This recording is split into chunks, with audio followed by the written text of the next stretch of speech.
you're a parent and you have a kid who is a week or 2 weeks into their semester Mhm. and they say, Mom, Dad, uh, I don't like this. This is awful. I want to come home now. Yeah. Lisa, what's the answer? And I'm so glad you're asking because this really is a very common and very terrifying scenario as a parent.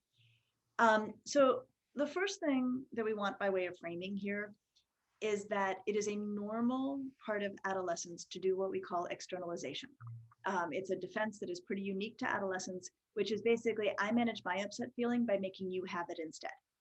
So it's a pretty common thing with or without a pandemic. I actually wrote about this a long time ago about doing this to my own mother, where I'll tell the story. Like I remember I was a freshman and I called her. I was like, I don't know. I don't think this isn't really working for me. She was in Colorado where I grew up. I was in Connecticut where I was in college. And I was like, I kind of hate it. And I don't know how I feel about being here. All right, I hung up the phone. I rejected all her help. She was like, what if you do this? No, that won't work. What if you did? No, no, you don't get it. Hung up the phone, suddenly quite a bit lighter. I sort of felt a lot better. And then my roommate came along and we went out and we had a really good time. And the next day my mom calls and she's like, are you okay? Are you okay? And I'm like, yeah, what's wrong with you? So I later learned she'd been up basically all night, totally worried about me. I think, seriously contemplating, like, do I grab some sandwiches and like get in the car and drive cross country to go get my kid?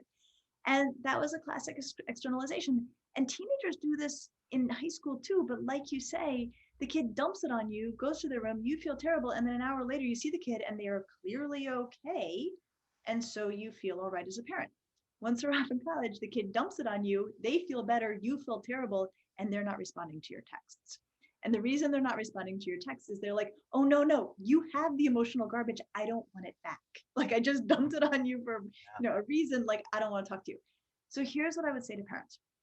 In my experience, and I say this as someone who's taught at a couple of colleges, who's taken care of a lot of college kids, a full-blown crisis does not arrive overnight. Very rarely do things go from being okay to totally untenable in 24 hours. It may feel that way to a young person. That yesterday I liked college, today I need you to come get me. But if yesterday they liked college and today they need you to come get them, I would say to them, let's check in tomorrow. I love you. Let's check in tomorrow. And this is barring some horrible crisis that has occurred in the 24 hours. 99.9% of the time on the next day, they'll be like, yeah, I'm fine. like it's over. It's okay. Um, Crises do arrive. They take some time to build. So I would really save my worries if the kid is day after day saying, this isn't working, this isn't working. They are using the resources around them, the resources available to them, which are ample in college settings, aren't adequate. But watch out for the kid who was okay yesterday, decides they're terrible today, and feels like they're ready to give up. I would be cautious about that.